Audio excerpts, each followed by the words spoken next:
Hello there, V-Gang. How are you doing? It's your girl Motsi and welcome back to my YouTube channel. If this is your first time coming through to my channel, I'd like to say thank you so much for coming through. Remember to like, subscribe, and comment. Hey. And if you're regular diggers, welcome back. Hey.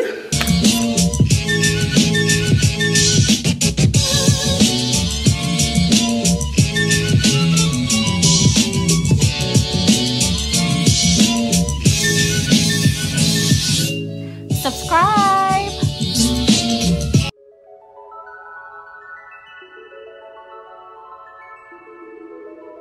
So, this is a get ready with me video for a basketball match. Okay, Luxembourg is playing against Norway for the World Qualifiers Cup.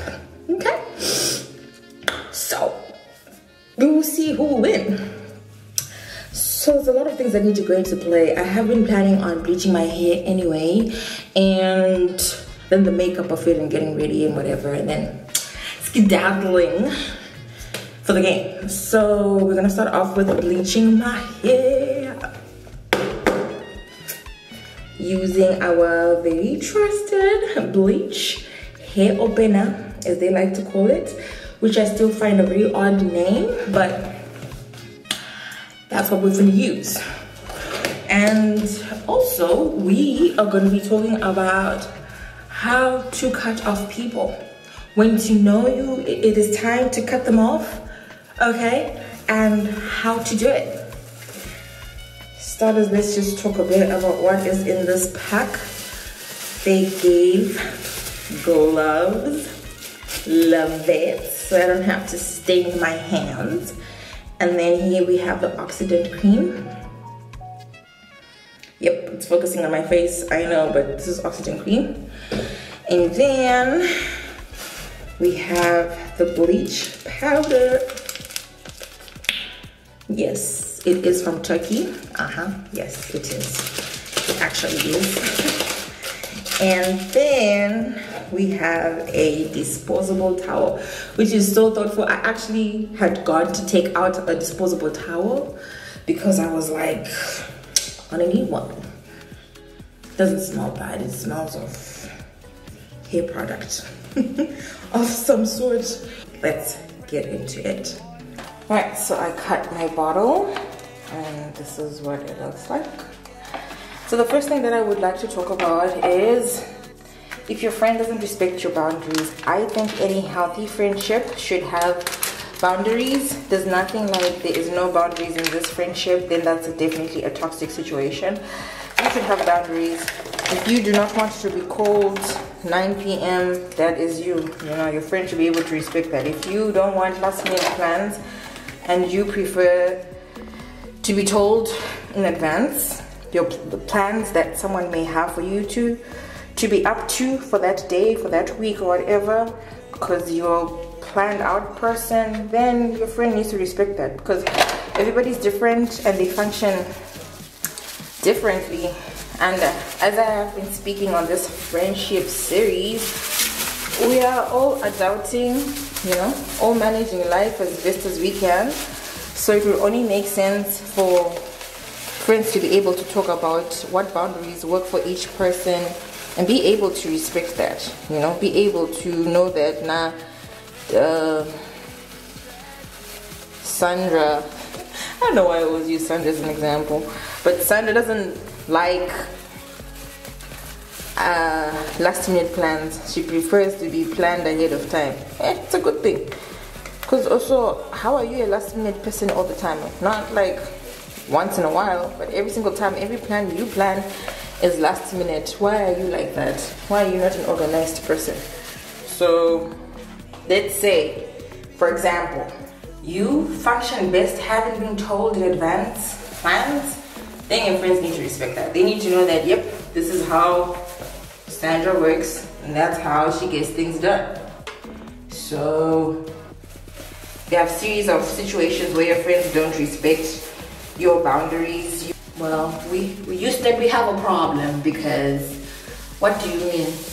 Second thing, you have a very manipulative or controlling friend, you know? it can only be right what they say. And they're always playing the victim if they don't get their way. Yeah, okay. Honestly. Everybody has opinions and everyone is entitled to their own opinion. To be honest, I just feel like the world has become soft, you know?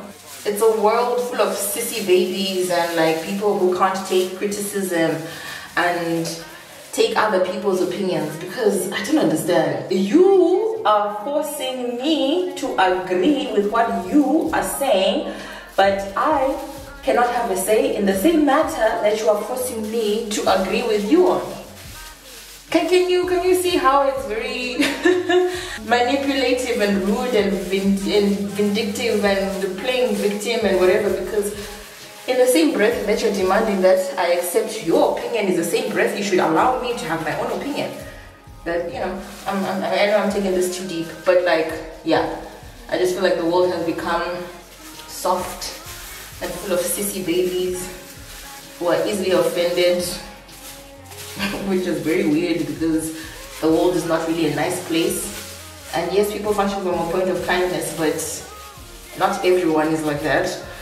So you should be able to suck it up and just, you know, yeah, understand that not everybody is going to be on your side and not everyone is going to think what you think.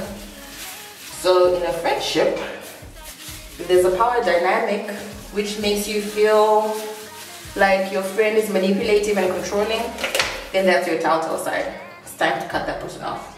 Okay? Okay. Yo! Oh no! Oh my god, oh my god, oh my god, oh my god. I'm bleaching my shirt. Please don't bleach. I like this shirt a lot. Let's try save it. Oh, I hope that works. Because if it doesn't, I'll be so emotional. If your friend lies, they are a liar. Pathological liar. They lie unprovoked.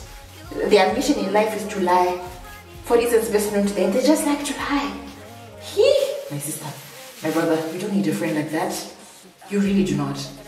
They should take their lying spirits and their lying demons and their lying behavior and mentality somewhere else. Because why are you lying though? Like it's not necessary. Like you actually know it's not necessary to lie, right? You don't have to lie. It's okay to be in a space where you cannot afford something. It's okay to be in a space where you can't go somewhere or you don't want to do something. Why are you forming sicknesses? Why are you lying? Pathological liar about everything and anything. Even if it's not necessary, you're just lying. No, man. You don't need a friend like that. So, of course, it takes time to get to a point where you're like, but so and so lies. When you've come to a point where you realize that that person lies a lot, then it's time for you to get going. They always have to be right. They always have to be right. But if they're not right, they're the victim. And they are vindictive. And like, you don't always have to be right. You know, it's actually okay. Like we can agree to disagree. We can actually have different opinions about really deep matters, about really deep situations. You can decide to support whoever you support because of reasons best known to you. It's actually okay for us to have different opinions and different thoughts about very serious matters, political, non-political, social, economical, you know, yeah. You don't always have to be right. Your opinion is not the only opinion that matters in this life. So essentially, it's about kindness, but beyond being kind, like, you should be able to take in other people's opinions because the world does not revolve around you. So if you do have a friend who makes you feel like the world has to revolve around them, otherwise things are not making sense, then yeah, my sister, it's time for you to pack your bags and leave that friendship, because where are you going?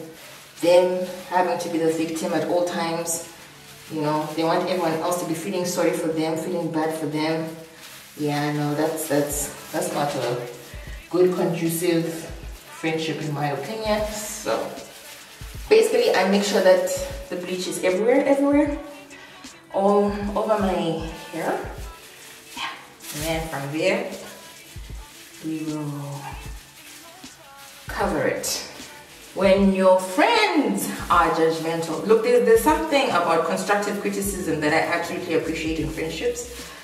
And then there's a thin line between constructive criticism and judgment and judgmentalness. Like if I get to a space in my friendship where I feel like I cannot share certain things with you because I feel like you would judge me, yeah, then what are we doing?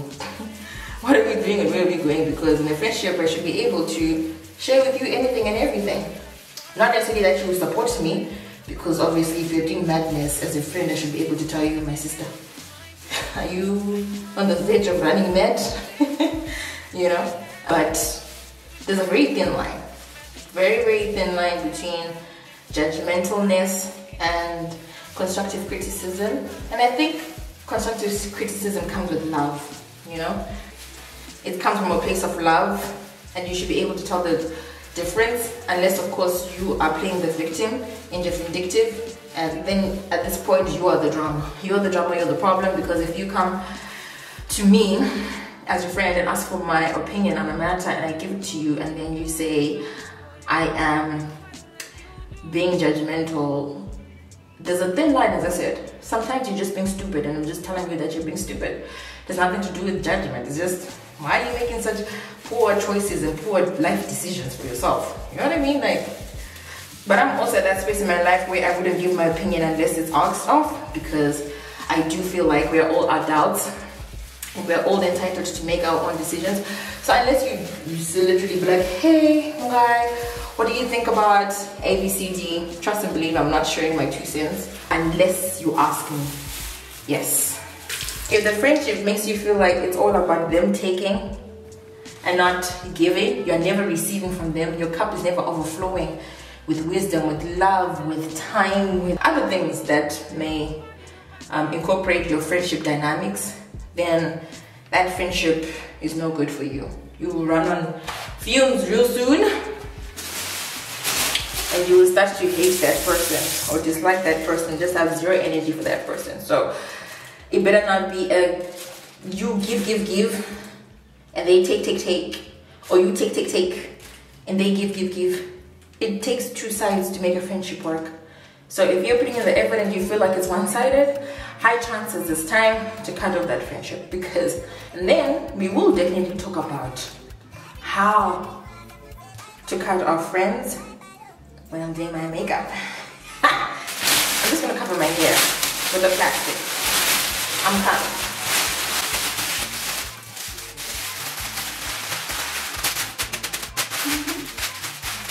When your friendships leave you drained, tired, just don't have any energy anymore. That also is something that I've experienced from one-sided friendships, when I give, because I'm a lover, I'm a deep lover in friendships. I love, you know. So if I feel like I'm just the one loving, I'm the one looking for you, I'm the one calling you, I'm the one texting you, I'm the one planning, I am the one. And then I don't feel like the same energy, even though we are in a low maintenance friendship. As I said, I function from a point of low maintenance energy in friendships. But it also gets to a point where I'm the one who's always looking for you, I'm the one. It's kind of like, yeah, I don't have energy for this. Like, I don't. If you are not feeling the same way I feel about you, if I'm not giving me the same energy, I function off energies. 100% of energy. So if you're not giving the same energy, the same time, just the same energies, yeah, I'm also gonna stop trying, because why am I wasting my time? Are you the only one who's busy? Are you the only one who has life things going on? Are you the only one? To the point that I even have life things going on, but you don't know because it's all about you. Hey, my sister. Then this friendship is not going anywhere, because it can't be all about you. We're all doing life, all trying to handle and function, right? So it has to be a two-way stream. Now that I've shared this, yeah, I'm gonna let this sit for like 30, 45 to an hour. Minutes, an hour is 60 minutes, I know, but like, yeah, 30 minutes, 45 minutes, an hour. I'll just be checking to see how much it has changed, and then I will wash it out, and then I'll come back. Or I'll show you when I'm removing the plastic, yeah. and then I'll wash it out, and then I'll come back. But definitely for the makeup, we're going to talk about how to cut off somebody, because I think that is very important. In this age where people just wake up and say, yeah, block. Yeah, okay, cool. Yeah, block, but I don't function from that point, and I feel like it's petty and immature. I should be able to tell you why I'm stuck in this friendship. We should talk about it. Like, yeah, look, it's not working. A, B, C, D. So you know. You see, the thing is, it's not even about me. It's about you. So that in the future, you know what not to do and how to change your behavior.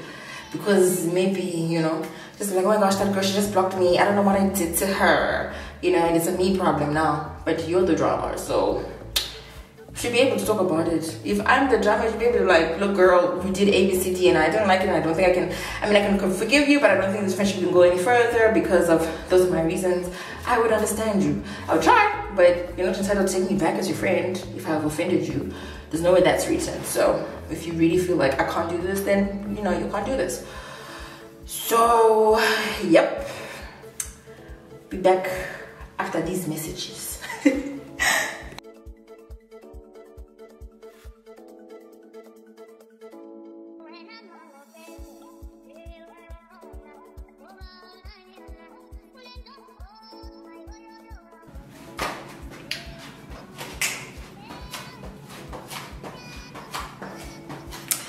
Okay, so as you can tell, the hair is polished. Love the whiteness of it. It's absolutely beautiful. So now it's to get makeup together and talk about how you can cut off friends successfully. Well, hi there, vegan. Welcome back to yet another segment of this video. Now I am working on my makeup look for my outing today with Jojo. We have identified a few of the telltale signs that you need to take note of. Find the few signs that tell you that this is a toxic friendship and it's time for you to cut them off. Cut them off for your own sanity, peace of mind. Personal peace is more important than anything in this world, because not being at peace affects your own mental health, and mental health is very important. So the first thing is to identify the problem, draw boundaries for yourself. You as the individual who has identified these things happening to you, you need to be able to draw a boundary, because some may argue that you were the enabler in this situation. You know, you never told them not to come to your house without informing you. You never set the tone that they were supposed to follow. You know, they were just doing what they did because they thought you were cool with it. So you draw a boundary and you communicate this boundary once it has been drawn, because the boundary is also for you, the enabler. The person who the thing was happening to also can be argued to have been the enabler, as I said, because you never said anything about it. You were maybe quiet about it, or you did not communicate it as seriously as it was or as it intended to be, right? So you choose to communicate this information. Personally, as I've said, I am a believer of second chances. You know what I mean? I think in friendships, people should be able to talk and communicate effectively in a way that everyone understands what's happening. We are all on the same page. No sidekicks here, so no one is in my mind to be able to lead what I am looking for, my expectations and etc. Same thing in a relationship. Your boyfriend is not in your mind, your girlfriend is not in your mind. If something is bothering you, you should be able to open your mouth and be like, hey, A, B, C, D, E, F, G. If you cannot do that, then there's something wrong, either with you or with the relationship. Because what is the essence of being in a friendship or in a relationship and you cannot express your feelings, you cannot communicate effectively? That's maybe something that you need to work on as the enabler. So let's say you have communicated this concern, this issue to the person. You have expressed your emotions about it. You don't like A, B, C, D, whatever it is. It can sound petty to someone else, but for you, if it's something uncomfortable or something in line with the things that we previously discussed, then you should be able to communicate it and let that person know that I did not appreciate A, B, C, D, or I do not like A, B, C, D, or can we start doing things like A, B, C, D in a very nice way. You're not attacking anyone. You're just honestly communicating that you would appreciate someone telling you before they come to your house and then them rocking to your house without your consent. And to someone else, you may feel like, but I'm your friend, bro, like I shouldn't have to ask. But you know, you never know what people are going through, and you never know what people appreciate most in their private time and their private moments. Me being free doesn't mean it's time for you. You get? Me being free means I'm free for me to do what I intend to do with my free time, not what you think I should do with my free time. That makes sense. So yeah, I've heard a few people before in the past complain about that. I'm like, but you should just tell someone that, you know, let me know. let me know before you come to my house. It is a thing. You can actually tell someone to let you know. But once you have communicated this, it is important for you, the enabler, to hold strong to your boundaries. Okay? Let's say then this person, and I keep using the example of someone pitching at your house because that's the one thing that's coming like top of my mind. But like, let's say that's your thing. You know, you're like, you don't respect my time or whatever, and you think my time is for you. You have communicated this. They have claimed that they have understood. Then this person does the exact same thing again. Because as I said before, either they will retreat, these people, this person, they will retreat and decide to take a more victim mentality of, yeah, they don't want me at my house, at their house. That's not the case. I just said, tell me before you come to my house. You know what I mean? I'm not saying don't come. I'm just saying, let me know that also we need to buy groceries. I'll bought them in advance. You know, and I have you in my budget. I have you in my plans. And maybe sometimes I just want to spend time in prayer. You know, by myself, I want to cry in prayer. There's things I want you to do. You are disturbing. Yes, you actually are. You are my friend and I love you, but you're actually disturbing my prayer time. So I need you to leave. And I mean that in a very nice way, you know? Let's say they don't choose the approach of a victim and they do it again. It is important that you hold strong to your boundary. I'm coming.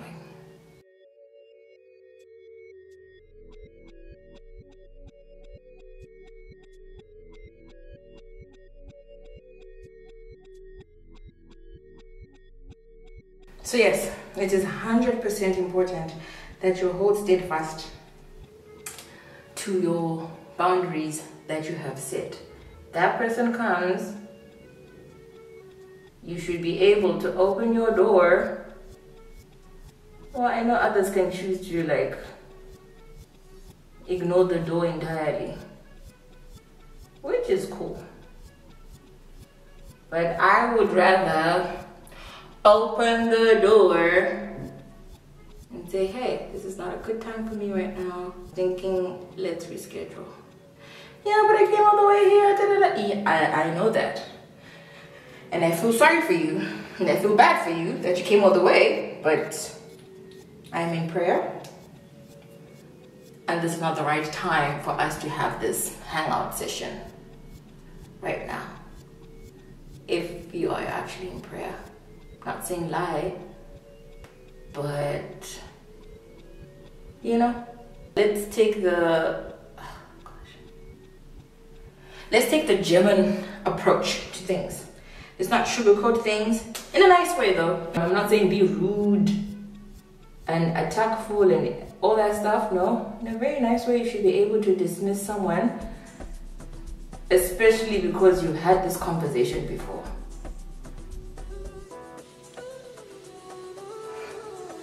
So literally, we've had this conversation before.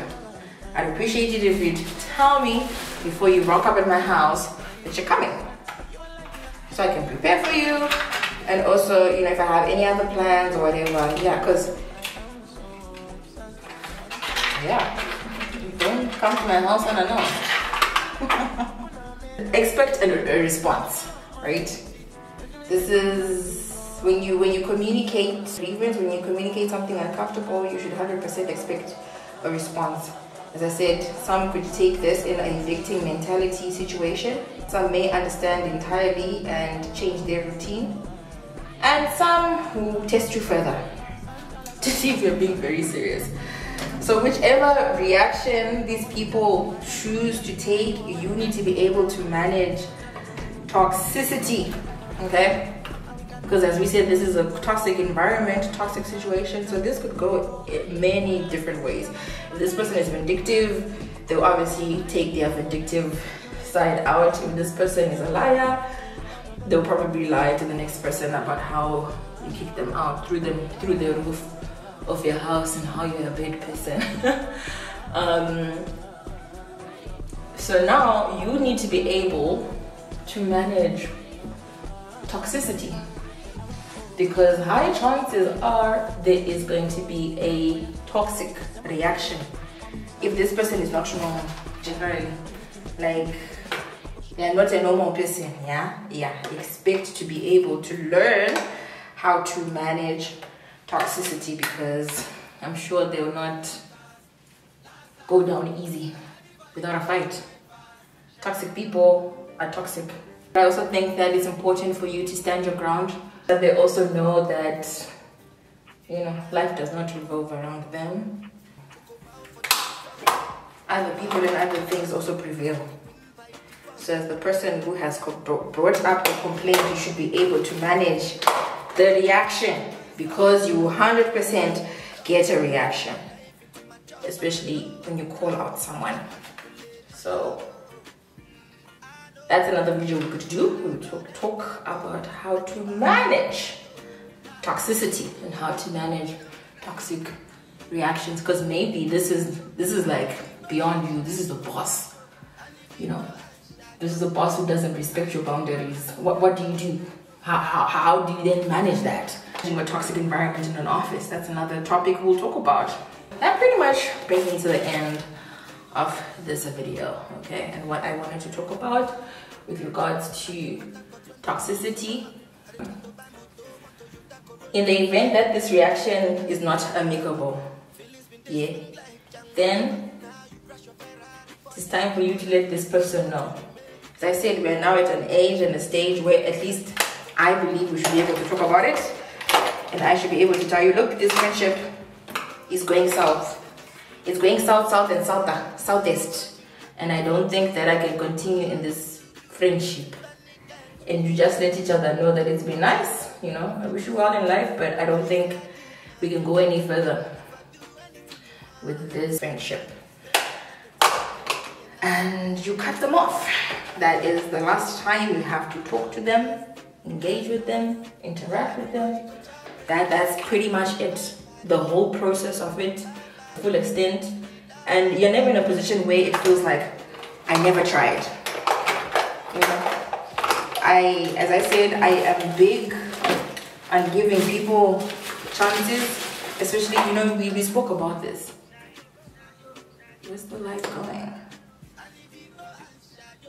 You know, we spoke about this, we interacted about this, we spent a lot of time trying to mend the situation, and nothing is changing. Look, I can't do this, you know. And especially if you have spoken about it countless times. Yeah, and I also understand there's an issue of energy. Because sometimes you just don't have the energy. It's like, dude, I told you, and you don't want to like listen to what I appreciate and what I want. So go ahead and do your thing. But I also think that if these are long-term friendships, you're your friend for a long time. and then you just wake up and you want to cut them off, that could be something a bit more difficult. So your approach, okay, I'm looking for my spoolie. Your ultimate reaction to how you deal with the toxic environment, I really think it depends also with the nature of your friendship. How deep is it? How far back do you go? How meaningful is the relationship to you? If this person decides to walk out of your life tomorrow, today, will you be okay? Do you care? Because some people don't. So I think several factors come into play that you need to ask yourself. And I'm not saying be quiet because of the sake of a friendship. In a friendship, you should be able to communicate your grievances without fear. You know, without fear of, oh my gosh, this could happen or that could happen. So if you're in a space where you feel like I've said my piece, if this relationship dies today, I am still at peace, then go ahead and do what you need to do. Because how are you in a friendship if you cannot communicate that you're not happy? No, you should not be afraid to speak up and share your opinion on a matter because of someone's reaction to something. No. The only person that you should fear in this life is God. That's the only person you should fear. So if you're in a situation where you have to be afraid of a person, that's your first telltale sign that this friendship is toxic, and I am dealing with a toxic person, an entitled person, a toxic person. In friendships, I shouldn't have to be afraid of you. As I said, the only person to fear in this life is God Almighty. Yo, these eyebrows today, I just started eyebrowing, like I don't know. Okay, I'm gonna come back just now. Alrighty, so this is the finished look. I'm ready. I am ready to go out and see the basketball match, okay? Take you along with me and film as best as I can and as much as I can, because I'm carrying my camera, but I don't know if I'll be allowed to film. We'll see how it goes. We'll see. Let's be going. 25, Howard Staff, 33, Tobias. Motsi was into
When we score, he's the most like, sit down.